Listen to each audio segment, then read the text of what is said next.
አዲስ አድርገኝ ዛሬ ማሮጌ ነኝ ቃልና ተግባሬ ስማማው ያለኝ። ራሳችሁን ስታዳምጡት ራሳችሁን ስትሰሙት የሚመጣው ጻጻት ከሆነ እግዚአብሔር መንፈስ ቅዱስ በልባችሁ ውስጥ ገብቶ ጥፋታችሁ እንድታምኑ በህሊና በኩል እየወጋችሁ ነው ወይም ደግሞ እየመከራችሁ ነው ማለት ነው። ወደ ውስጥ ራሳችሁን ስታዳምጡት ቲቪት የሚሰማችሁ ከሆነ ዲያብሎስ አለ ማለት ነው። ሰው ይቅርታ አድርግልኝ እያለ ወይም ይቅርታ አድርግልኝ እያለችሽ ወይም እያለችህ ብቻ የሆኑ ሰዎች ይቅርታ አድርግልኝ እየተባልክ አንተ ልብህ ድንጋይ ከሆነ ግትር ካለ አንተ ውስጥ ያለው መንፈስ ቅዱስ አይደለም ዲያብሎስ ነው። በቃ ድንድን ካልክ ልብህን ካሳበጥክ ማለት ነው።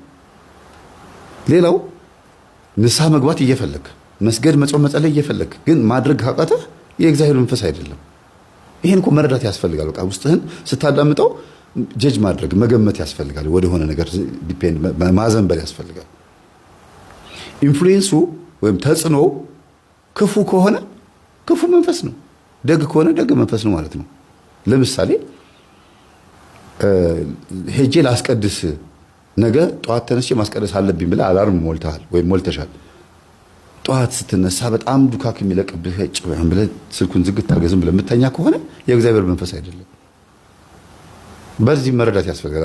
ነው እንደ አጅሬው ልታስተኛኝ ብሎ ብድግ ብሎ ፊትን ትጥብጥብ አድርጎ ፀጉርን ብስብስ አድርጎ ቶሎ ብሎ ንቅጥቅጥ ብሎ ነጠላ ለብሶ ጥርግ ብሎ ሄዶ ቅዳሴ ላይ መገኘት በቅጽበት በ10 ደቂቃ ውስጥ ቤተ መቅደስ ተገኝቶ ማስቀደስ። ከዛ በኋላ ሰይጣን ወገቡን መስበር አስቀድሶ መምጣት። በነገራችን ላይ ቅዳሴ በጣም ትልቅ ጥቅም አለው። እሺ ግዕዙን ሰማችሁትም አልሰማችሁትም በጣም ትልቅ ጥቅም አለው። የዛር መንፈስ ወገቡን የሚመታው በቅዳሴ ነው። ረጅም ሰዓት ስትቆሙ ልፍስፍስ የምትሉት የምታዛጉት የምትንጠራሩት ድክም የሚላችሁ ስጋም መንፈስም ሁለቱም ደካሞች ስለሆኑ ነው። እርኩሳን መናፍስት በራሳቸው መቆም አይችሉም። በእኛ ውስጥ ሆኖ ነው የሚቆሙት አይደለም። እኛ ውስጥ ሆኖ ግብር ያስገብራሉ፣ ግብራቸውንም ያገኛሉ። ግን አብሮ የተወለደው መንፈስ የኔ ነው ብሎ ስለሚያስብ ይሄ ስንክሳር ላይ ተጽፏል። አንድ ካህን ሊቀድስ ወደ ቤተ መቅደስ ሲገባ እላዩ ላይ ያሉት መናፍስቶች እንደ ንብ የሰፈሩበት መናፍስቶች በር ላይ ይጠብቁታል ይላል። አቅርቤዋለሁ የነፍስ ማዕድ ላይ። ከዛ ቀድሶም ጸልዮም ብሎ ሲወጣ ደግሞ እነዛው መናፍስቶች እንደ ንብ ይሰፍሩበትና አብረውት ደግሞ ይሄዳሉ ብሎ ተጽፏል። ይሄ ማር ይስሐቅ አረጋዊ መንፈሳዊ ፊልክስዩስ ላይ በሰፊው አብራርቶታል። እንዲሁም እና ልናስቀድስ በምንሄድበት ሰዓት መናፍስት አብረውን ቢመጡም እንኳን አብረውን ሊቆሙ ቢሞክሩም እንኳን በተደጋጋሚ በማስቀደስ በማዛጋት በማንጠራራት በመሰልቸት ሊወጡ ይችላሉ። በትነት መልክ ሊወጡ ይችላሉ መናፍስት። ስለዚህ አባቶች ረጅም ሰዓት ቆመን እንድናስቀድስ ያደረጉት እግዚአብሔር የማይሰማ ሩቅ አገር ሆኖ በጣም ብዙ ጮኸን የሚሰማ ሆኖ አይደለም። ስጋን ለመግራት በተደጋጋሚ ተናግሬያለሁ። መናፍስትን ወገብ ለመምታት ለማሰር፣ እንደገናም ደግሞ ትዕግስትን ለማስተማር፣ ጽናትን ለማስተማር እንደገና ይበለኝ ብዙ ወደ ዓለም ዞሬ ነበረ። ዓለም ላይ ተንከራትቼ ብዙ ቦታ ሄጄ ነበር። 2 ሰዓት ቅዳሴ ምን አለበት? ሰው 2 ሰዓት ቆሞ ኳስ ያያል አይደለም እንዴ? ለእግዚአብሔር ቆሜ እንደ መላእክት ጸልይ፣ መላእክቶች ቆመው ቅዱስ ቅዱስ እንደሚሉት እኔስ ብል ምን ችግር አለው? ስጋዬን ለነፍሴ ማስገዛት ግዴታዬ ነው ብሎ ማለትን እንድንማር ነው ቅዳሴው ረዘም እንዲል የተፈለገው። ይሄንን ማስተማር በሳምንት 1 ቀን 2 ሰዓት ቅዳሴ መቆም በጣም እኮ ትንሽ እኮ ነው ቤተሰቦች፣ በጣም ትንሽ እኮ ነው። ይሄ በሳምንት አንድ ቀን ለ2 ሰዓት ያክል መቆም አቅቶን ከሆነ ጠዋት ተነስተን ኳስ ሜዳ ሄዶ ኳስ የሚጫወቱ ጎረምሶች ጋር ለመሄድ የምንፈልግ ጠዋት ተነስቶ ቡና ለመጠጣትም ሆነ ለመዝናናት የሆነ ቦታ ላይ ካፌ ቁጭ ብሎ ጋዜጣ ለማንበብ መጽሔት ለማንበብ ፖለቲካ ዜና ለማየት ምናምን ወደዛ የሚገፋፋን ከሆነ እኛ ውስጥ የእግዚአብሔር መንፈስ እየሰራ አይደለም። በቃ አጅሬው በደንብ አድርጎ እግሩን ዘርግቶ ፍልስፍናውን እያነበበብን ነው ማለት ነው። ስለዚህ ራሳችንን ስናየው ራሳችንን ወደ ውስጥ በመንፈስ ቅዱስ መነጽር፣ በወንጌል በመጽሐፍ ቅዱስ ወይም ደግሞ በእግዚአብሔር ቃል መነጽርነት ራሳችንን ስናየው ብዙ የምንተማመንበት ማንነት የለንም። በቃ እግዚአብሔርን ተደግፈን ነው መኖር የምንችለው፣ በራሳችን የምንቆም አይደለም። ለዚህ ነው ቅዱስ ጳውሎስ ማንም የቆመ ቢመስለው እንዳይወድቅ ይጠንቀቅ ያለው። ማንም ራሱን ማመን የለበትም። ለዚህ ነው የሚወድ የሚኖር ራሱን ይካድ፣ መስቀሉን ተሸክሞ። መስቀሌን አላለም፣ መስቀሉን። የየራሳችን መከራ መስቀል አለን። ለክርስቶስ የምንገልጽበት የፍቅር መስቀል አለን። ራሳችን መስቀሉን ተሸክሞ ይከተለኝ ነው የሚለው። ስለዚህ ክርስቶስን መከተል የምንፈልግ ማተብ አስረን ከሆነ መዳን የምንፈልግ ከሆነ ሰይጣን እንዲወጣልን አይደለም መጸለይ ያለብን። ቆመን የምናስቀድሰው ሰይጣን እንዲሄድልን አይደለም። አምልኮ መፈጸም አለ። ትክክለኛ ለእግዚአብሔር የሚሰጥ አምልኮ አለ። ልብን መስጠት፣ ማንነትን መስጠት። አንተ በእኔ ላይ ስራብኝ፣ ሁሉ ነገሬን ተገልገልበት፣ በቃ እኔ አንተ ነኝ እንደፈለግክ አድርገኝ ብሎ ራስን መስጠት፣ ማምለክ። ልክ እንደ መላእክቶች ማምለክ። ቅዱስ ቅዱስ ቅዱስ እግዚአብሔር አንተ ፈጥረኸኛልና ለገነትና ለመንግሥተ ሰማያት ያዘጋጀኸኝ ለሲኦል አልተዘጋጀሁም ብሎ ራስን ለዛ ነገር ማጨት። ከዛ በኋላ ሌላው ነገር ሁሉ ሲሄድ ታዩታላችሁ። ለዚህ ነው መዝሙር 90 ላይ በአጠገብህ ሺህ በቀኝህም 10 ሺህ ሲወድቁ ታያለህ ይላል። ዝም ብለህ ታያለህ ነው የሚለው አይደል? ላንብብላችሁ መዝሙር 90 እሱን አንብቤ ትምህርቱ ልጨርሰው። አጠገቤ ያጋጠሚ መጽሐፍ ቅዱስ የለም፣ ይቅርታ አድርጉልኝ። እሺ በሞባይሉ ከሆነ መዝሙር 91 ነው የሚያደርገው። አንዳንድ ማስታወቂያ ምናምን እንደዚህ የምትሰሩ ባነር ምናምን የምትሰሩ ሰዎች መዝሙር 90 አደረግን ብላችሁ ምዕራፉን ሳይሆን መዝሙር 91 ነው የሚለው እና የሞባይሉን አትጠቀሙ። ብዙ ጊዜ እንዲህ ይላል፣ የዳዊት የምስጋና መዝሙር መዝሙር 90 በልዑል መጠጊያ የሚኖር ሁሉም በሚችል አምላክ ጥላ ውስጥ ያድራል። እግዚአብሔርን አንተ መታመኛዬ ነህ እለዋለሁ። አምላኬና መሸሸጊያዬ ነው፣ በእርሱም እታመናለሁ። እርሱም ከአዳኝ ወጥመድ ከሚያስደነግጥ ነገርም ያድንሃልና በላባዎቹም ይጋርድሃል፣ በክንፎቹም በታች ትተማመናለህ። እውነት እንደ ጋሻ ይከብብሃል፣ ከሌሊት ግርማ፣ በቀን ከሚበር ፍላጻ፣ በጨለማ ከሚሄድ ክፉ ነገር፣ ከአደጋና ከቀትር ጋኔን አትፈራም። በአጠገብህም 1000 በቀኝህም 10,000 ይወድቃሉ፣ ወደ አንተ ግን አይቀርቡም። በዓይኖች ብቻ ትመለከታለህ፣ የኃጥአንን ብድራት ታያለህ። አቤቱ አንተ ተስፋዬ ነህና ልዑልን መጠጊያ አደረግህ። ክፉ ነገር ወደ አንተ አይቀርብም፣ መቅሰፍትም ወደ ቤትህ አይገባም። በመንገድ ሁሉ ይጠብቁህ ዘንድ መላእክትን ስላንተ ያዛቸዋልና እግርህም በድንጋይ እንዳትሰነካከል በእጆቻቸው ያነሱሃል። በተኩላውና በእባቡ ላይ ትጫማለህ፣ አንበሳውንና ዘንዶውን ትረግጣለህ። በእኔ ተማምኗልና አስጥለዋለሁ፣ ስሜንም አውቋልና እጋርደዋለሁ። ይጠራኛል እመልስለትም አለሁ። በመከራውም ጊዜ ከእሱ ጋር እሆናለሁ፣ አድነዋለሁ፣ አከብረውማለሁ። ረጅም ዕድሜ አጠግበዋለሁ፣ ማዳኔንም አሳየዋለሁ ይላል። ደስ አይልም? በቃ ይህንን በየቀኑ ጸልያችሁ ስተኙ ስትነሱ።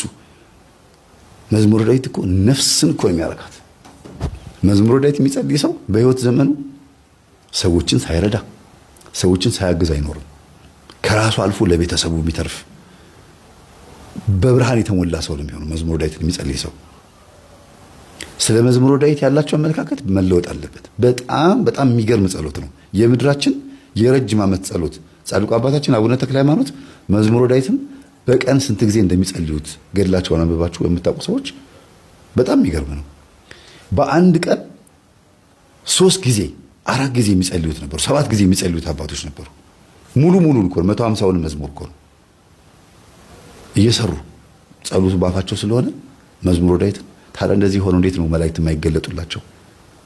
መዝሙረ ዳዊት እኮ ማለት እኮ እኔ ኃጢአተኛ ነኝ፣ በዙሪያ ያሉ ሰዎች ኃጢአተኞች ናቸው፣ ማረን፣ ይቅር በለን፣ አጥፍተናል፣ በድለናል፣ እስከ መቼ ነው ዝም የምትለን? ሁሉንም እኮ ያዝ እኮ ነው። ይወቅሳል፣ ከዛ ደግሞ ይለምናል፣ ከዛ ደግሞ ያመሰግናል። አንዴ ራሱን ሆኖ፣ አንዴ ነፍስን ሆኖ፣ አንዴ ስጋን ሆኖ፣ አንዴ መንፈስን ሆኖ፣ አንዴ ሕዝብን ሆኖ ይጸልያል። ሁሉንም ያማከለ እኮ ነው መዝሙረ ዳዊት ቤተሰቦች። እና የዛር መንፈስ ወገቡን የሚመታበት ጸሎት ነው። እንደው መዝሙረ ዳዊት በሳምንት 1 ቀን ተለማመዱ እስቲ። አርጋኖንና መዝሙረ ዳዊት እመቤታችን ቅድስት ድንግል ማርያም የምትመሰገንበት አርጋኖን አለ በሳምንት 1 ቀን። መዝሙረ ዳዊትም ደግሞ በሳምንት 1 ቀን ጸልዩት እስቲ። ከቻላችሁ 3 ንጉስ 30 እስከ መዝሙር 30 ድረስ ማለት ነው። 3 ንጉስ ማለት አንድ ንጉስ 10 ምዕራፍ ነው የሚይዘው 10 እና እንዲህ አድርጋችሁ ብትጸልዩ ተጠቃሚ ትሆናላችሁ። እዚህ ገጠመኝ ውስጥ የምትማሩት 2 ነገር አለ። አንደኛ የበሽታዎች ሁሉ ምንጭ ዲያብሎስ ሊሆን እንደሚችል የአቡነ ሀብተ ማርያም ገድል ያነበበ ስለ በሽታ መናፍስት በደንብ ያውቃል። እንደገናም ደግሞ ባልነቃንበት ዘመን የምንከፍለው ዋጋና በነቃንበት ዘመን ቶሎ ብለን እንዴት ብለን እርምጃ እንደምንወስድ የሚያሳይ ገጠመኝ ነው። እና እንደዚህ ሆንኩኝ ታመምኩኝ ምናምን ስትሉ መጀመሪያ እርምጃ መውሰድ ያለባችሁ ስራህን አቁም ነው። በእኔ ላይ እንዲህ የምታረግ መንፈስ ስራህን አቁም። ለምሳሌ መኪና አደጋ ተፈጠረን በል እንደ ህፃኑ ልጅ በተዘዋዋሪ መንገድ ልጁን የገደልኩት እኔ ነኝ አለ አይደለም፣ ያስገበርኩት እኔ ነኝ አለ። ወደ ሆነ ክፍለ ሀገር ስትሄዱ ከሰው ጋር ብትጣሉ ወይ መኪና ቢገለበጥ ወይ የሆነ ችግር ቢፈጠር ለዛ ነገር ተጠያቂው መንፈሱ እንደሆነ መጀመሪያ መጠርጠር አለባችሁ። ለምን እግዚአብሔር እንደዚህ ያደርጋችሁ? በራሳችሁ ፍቃድ ተነሳስታችሁ ጥፋት ልታጠፉ ትችሉ ይሆናል። ሰይጣን በሌለበት ቦታ የሰው ነፃ ፈቃዱ በራሱ ሌላ ጥፋት ነውና፣ ግን ደግሞ ሁልጊዜ እንደሚያገሳ አንበሳ በዙሪያችሁ የሚውጣውን ፈልጎ ይሽከረከራል የሚለው ደግሞ ጥቅስ መርሳት የለባችሁ። ዲያብሎስ የሚውጣውን ፈልጎ ሁልጊዜ ነው የሚለው፣ ዘወትር የሚውጣውን ፈልጎ እንደሚያገሳ አንበሳ በዙሪያችሁ ይዞራል ይሽከረከራል ነው የሚለው። ሁልጊዜ ነው የሚከታተለው፣ ከውስጥም ይሁን ከውጭ ይከታተላል። ስለዚህ ዘወትር መጸለዩ ይጠቅማል። እናንተ ላይ ሆኖ በሽታ ባይፈጥር በሽታ ሊሆን የሚችል አደጋ ሊያመጣ ይችላል። እግር ሊያሰብር ይችላል። መጥቶ የሚላተማችሁ እናንተ ባትላተሙ ሄዳችሁ የሚላተማችሁ አይጠፋም። የሚጣላችሁ ጸበኛ የሚሆናችሁ ሰው አይጠፋም። እና ሁሉ ነገር መመለስ ያለባችሁ በመንፈሳዊ መንገድ ነው። ይቅርታ አጥፍቻለሁ፣ እግዚአብሔር ልቦና ይስጠን ሁላችንንም።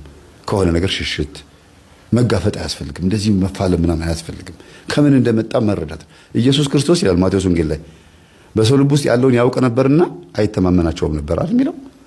ለዚህ ነው ዛር መንፈስ የሌለበት የለም እንለው።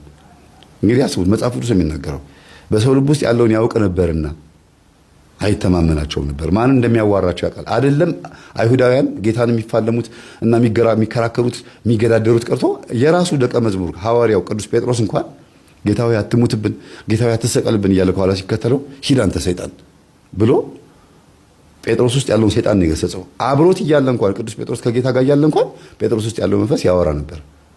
አትሙትብን፣ አትሰቀልብን ይላል። ለምን? ጌታ በመሞቱ በመሰቀሉ ከሙታን መካከል በመነሳቱ የምናገኘው ጥቅም ስላለ ሰይጣን ይህን ስለተረዳ በጴጥሮስ ላይ ሆኖ አትሙትብን ይላል። ሂድ አንተ ሰይጣን የሰውን እንጂ የእግዚአብሔርን አታስብምና አለው ይላል። ያወራው ጴጥሮስ ነው። ለምን ሂድ አንተ ሰይጣን አለው ሲባል ከጌታ ጋር እንኳን ሆኖ አብሮ ሆኖ እንኳን ጴጥሮስ በሰይጣን አንደበት ያወራበት ጊዜ ነበር። ስንፍና የተገኘበት ጊዜ ነበረ። ይሁዳን ተመልከቱት። ልክ ቅዱስ ቁርባኑን ሲቀበል ይላል ሰይጣን ገባበት ይላል። ቅዱስ ቁርባን ስንቀበል ሰይጣን ይገባል እንዴ? አይገባም። ግን እንዴት እንደዛ ተብሎ ተጻፈ? ሳይገባውና ሳይገባው በድፍረት ስለተቀበለ በምሴተ ሐሙስ ጌታን ለመሸጥ እዛ ተደራድሮ ይሁዳ እዚህ ጋር መጥቶ ደግሞ ሲያቆርባቸው ሐዋርያትን ስለ እናንተ የሚቆረሰው ስጋዬ ነው፣ ስለ እናንተ የሚፈሰው ደሜ ነው፣ እንኩ ብሉ ጠጡ ብሎ ሲሰጣቸው በድፍረት ተቀብሎ በላ። ያን ጊዜ ሐዋርያት ላይ ገባ አይልም፣ ጴጥሮስ ላይ እንኳን ገባ አላለም። ያኔ በሰይጣን አንደበት የተናገረው ጴጥሮስ እንኳን ያን ጊዜ ገባበት አልተባለም። ማንም ላይ ገባ አልተባለም። ይሁዳ ላይ ግን ሰይጣን ያን ጊዜ ገባበት፣ ተነስቶም ወጣ ነው የሚለው። ሰይጣን በምን ሰዓት እንዴት ብሎ እንደሚገባ ያውቃል፣ ማን ላይ እንደሚገባ ያውቃል። ስለዚህ ትህትና ሰይጣን እንደኛ ላይ እንዳይገባ ያደርገዋል። ድፍረት ደግሞ ይሄ መንፈሳዊ ቦታዎች ላይ መዳፈር ደግሞ ሰይጣን እንዲገባ ያደርገዋል እኛ ውስጥ። ለዚህ ነው ቤተ መቅደስ ውስጥ የሚያገለግሉ አገልጋዮች ሲዳፈሩት ሰይጣን ገብቶባቸው መከራ ውስጥ የሚገቡት፣ መከራቸውን የሚያዩት። ከምዕመናን እኩል ፋርማሲ ተሰልፈው መስቀል ይዘው ኪኒን የሚወጡ አባቶች የበዙት እኮ በዚህ ምክንያት ነው፣ ስለሚዳፈሩት ነው። አስቡት፣ የይሁዳን አስቡት። ይሁዳ ምንድን ነው ያደረገው? ከጌታ ጋር ተቀምጦ ከሐዋርያት ጋር ተቀምጦ በድፍረት ስጋው ደግሞ ሲቀበል ሰይጣን ገባበት ነው የሚለው። እንዴት ያ ስጋው ደግሞ አላቃጠለውም ሲባል ህይወትነቱ ተነስቷል። የስጋው ደግሞ የዛ የህብስቱ ህይወትነቱ ተነስቶ ለሌሎች ላለው ተጨምሮለታል። ከይሁዳ ደግሞ ተወሰደበት ማለት ነው። እና ድፍረት አንዳንድ ጊዜ ጸጋን ያስነጥቃል። ትህትና ያስፈልጋል። መዳፈር ሽበትን እንኳን ማክበር ያስፈልጋል። እና በተቻለ መጠን ትልቅ ከሆናችሁ በኋላ ካረጃችሁን አባቶች፣ ካህናት ወይም ደግሞ አረጋውያን ሽማግሌዎች ትልቅ ከሆናችሁ በኋላ የህፃን ነገር ባይገኝባችሁ፣ ግትርነት፣ እልከኝነት ባይገኝባችሁ፣ ትዕቢት፣ ራስን ማኮፈስ፣ ከንቱ ውዳሴ ወይም ደግሞ ጠብረር ማለት ባይገኝባችሁ ትህትና ቢኖር። ለምን? የእግዚአብሔር መንፈስ የሚጠራው ትህትና ብቻ ስለሆነ ነው። ለዚህ ነው በሰው ውስጥ ያለውን ያውቅ ነበርና አይተማመናቸውም ነበር ተብሎ የተጻፈው። ቀጥታ ነው፣ ቃል በቃል የተናገረው ቅዱስ ማቴዎስ። ኢየሱስ ክርስቶስ በሰው ልብ ውስጥ ያለውን ያውቅ ነበርና ይሸሻቸው ነበር፣ አይተማመናቸውም ነበር። ሊይዙት ሲሉ ተሰወራቸውና ወጣ ነው የሚለው እንጂ እንዴ ፍንግል አድርጎ ሊያባራቸው ይችላል እኮ አይደል? መጥተው ለምን እንደዚህ ተናገርክ አንተ እንዴት ራስን ከአምላክ እኩል ታደርጋለህ ብለው ሊይዙት ሊወግሩት ሲሉ ከጠገባቸው ተሰውሮ ሄደ ነው የሚለው። ለምን በውስጣቸው ያለውን ያውቅ ነበርና ጊዜውም ገና ነበርና። ስለዚህ በሰው ልብ ውስጥ ያለው ከባድ ስለሆነ ጸበኛ ሆኖ የሆነ ሰው ሲመጣባቸው የሆነ ሴት ወይም ሚስትህን እንደ ነበልባል ስትሆንብህ ወይም ባልሽ አደገኛ ሲሆንብሽ ወይም ደግሞ ከባድ የሆነ ጸብ ሲመጣ የሆነ ሰበር ማለት ያስፈልጋል። ይቅርታ አጥፍቼ ከሆነ ይቅርታ በቃ ነገሩን ትውት እናድርገው እንጂ ወገብ ታጥቆ ደስ ዋሳ ሰራልሻለሁ ምናምን ስትሉ በቃ ከባድ ነው የሚሆነው። ያ ቦታ ላይ አጅሬው በደንብ ነው የሚጨፍረው። ሸሸትም ሸሹን ያለው ክርስቶስ። ይቺ ሸሹ የምትለው ቃላት እንዴት ደስ እንደምትለኝ። በዚህኛው ከተማ ፈተና ሲያደርሱባቸው ወደዛኛው ከተማ ሽሹን ያለው ከክፉ ነገር ሁሌ መሸሽ ነው። ስብርማ አባቶች ናቸው። እስቲ መነኮሳት አንዳንዶቹ እንደው መናንያን አባቶች ከከተማ በጉዞ መልክ በንግስ ጊዜ ህዝብ ሲመጣባቸው ድብቅ ይላሉ፣ ይሸሻሉ፣ ይገባሉ። አባት እንደዚህ መባሉ አባት ነበሩ ሲባል አይ እነሱ እኮ በዚህ ሰዓት አይገኙም። መሸሽ ነው። ምን አብሮ ከሰው ጋር አብሮ የሚመጣውን ነገር ያውቁታል። እና ብዙ ነገር ይዘንባቸው ነው የምንሄደው፣ በጣም ብዙ ነገር። እና አንዳንዴ ጥንቃቄ ያስፈልጋል። ራሳችን ብዙ አንመነው። እሺ ራሳችሁን ፍሩት። ይሸውዳል፣ የሆነ ሰዓት ላይ የስጋ ፍቃድ ይሸውዳል ይላል መጽሐፍ ቅዱስም። ቅዱስ ማቴዎስ ሲናገር ስጋ ደካማ ነው፣ መንፈስ ግን ሁልጊዜ ብርቱ ናት፣ ንቁ ናት ይላል። ነፍስ ግን ሁልጊዜ ንቁ ናት ይላል። እና ስጋ ደካማ ሆኖ ሊጥለን ይችላል። ስለዚህ በንቋ በነፍሳችን በኩል ወይ በመንፈሳችን በኩል ስጋችንን ማሰገድ አለብን። ስገድ፣ ነገ ትንሣኤህን ታያለህ፣ ገነት መንግሥተ ሰማያት ትወርሳለህ። በሞት ትንሣኤም አለ እኮ። ለምሳሌ በመጨረሻው ዘመን ነጋሪት ሲጎሰም መለከት ሲነፋ፣ ቅዱስ ሚካኤል መለከቱ ሲነፋ ሁላችንም ከሞትንበት አጥንታችን ስጋችን ተሰብስቦ ስጋ እንትን አንበሳም የበላው ጅብም የበላው ምንም ያደረገው ገደልም የገባ አጥንቱ ተሰብስቦ ይቆማል። ወንድ ልጅ የ30 ዓመት ሴት ልጅ 15 ዓመት ልጅ ሆና ፊት ለፊት ይቆማል በእግዚአብሔር ፊት። ከዛስ ሲፈረድብን ወይም ሲፈረድልን ከለበስ ነው ከዛው ስጋ ጋር ነው ገሃነም ገነትም ነው መንግስተ ሰማያትም የምንገባው። ከባድ ነው አይደል? ሁሉም ከሙታን መካከል ይነሳል፣ ስጋውን ይለብስና ፍርዱን ይቀበላል ይላል። እና ይሄ ስጋ ዛሬ ሲሰግድ ስገድ ስትሉት ነገ ትንሣኤህን እንድታይ ነው። ስጋዬ ለነፍስ ተገዛ ስጋዬ አይደል? ይሄ መዝሙር ታስታውሳላችሁ አይደል? የንስሐ መዝሙር። እና በትንሣኤ ጊዜ ስጋ ከሞተበት ከፈረሰበት ከበሰበሰበት ተነስቶ ነፍስን መዋሃዱ ስለማይቀር ዛሬ ይፍጋ፣ ዛሬ ይልፋ፣ ይክሳ። ከፈለገ ዛሬ ነፍስ እንደፈለገች ታርገው፣ ትዘዘው። ተራራ ይውጣ፣ ገደላ ገደል ይውረድ፣ ለጌታ ስገድ ትበለው፣ ይጹም፣ ስጋ ይንገላታ፣ ችግር የለው። ዛሬ ላይ ትንሽ ናት። ድንገት እኮ ልንሞትም እንችላለን። አፈር ሆኖ ሊበሰብስ ይችላል፣ ግን በስብሶ አይቀርም፣ ይነሳል። ሳይሰግድ ከሞተ ያው ነው፣ በሞት ነው የሚነሳው፣ ለሐሳር ይነሳል።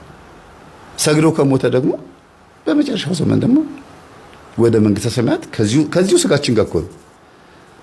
ሽሮ በርበሬ አያስፈልገውም፣ ህመም አያውቀውም፣ እንቅልፍ አያውቀውም፣ ድካም አያውቀውም። ግን ስጋ ሆኖ ይነሳል።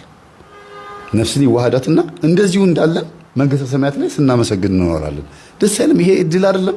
ትልቅ እድል እኮ ነው ቤተሰቦች። እንደዚሁ እንዳለን እኮ ነው። የሆነ በመንፈስ ብቻ አይደለም እኮ ይሄው ስጋችን። ይሄ እኛ የምታውቁት ስጋችሁ ምናልባትም አፍሪካ ስለምንኖር ጥቁር የሆነው ቆዳችን በመንፈስ ያኔ ስንነሳ ምን አይነት ቆዳ ይዘን እንደምንነሳ አናውቅም ይሆናል። አፍሪካ ስለምንኖር ጥቁር፣ አውሮፓ ውስጥ ያሉ ሰዎች ነጭ ሆነው አሁን እየኖርን ነው። ልክ የልብስ ቅማልና የፀጉር ቅማል ማለት ነው። የፀጉር ቅማል ለፀሐይ ቅርብ ስለሆነ ጥቁር ነው። የልብስ ቅማል ደግሞ ከፀሐይ የራቀ ስለሆነ ነጭ ነው አይደለም? መቼም ቅማል አይታችሁ የምታውቁ ሰዎች አይቻላቅም እንዳትሉ። ምን አይነት ነው መልኩ? ምናልባት አይታችሁ የማታውቁ የሀብታም ልጆች ካላችሁ ቅማል ብላችሁ ሰርች አድርጉ። እንግዲህ ምን ይደረግ እና አፍሪካ ውስጥ ያለን ሰዎች ቆዳችን ጥቁር ቢሆንም በምጽአት ጊዜ በምንነሳበት ጊዜ ምን ቆዳ ይዘን እንደምንነሳ ባይታወቅም ግን አምሮብን እንደምንነሳ ይታወቃል።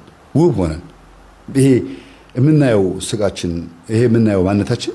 አንድ እንዲያውም አካል ጉዳተኛ ምን አለችኝ፣ በዳግም ምጽአት ጊዜ ስነሳ እንደዚሁ ሽባ ሆኜ ነው የምነሳው አለችኝ።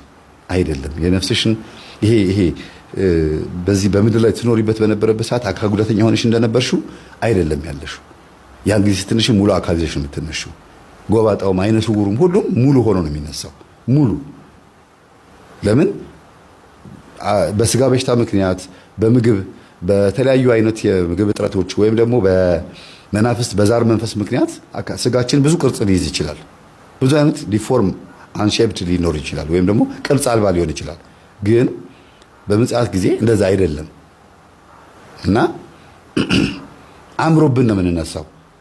ግን ደግሞ ሁሩ እምኔ ከኔ ሂዱ የሚባሉም ደግሞ አሉ።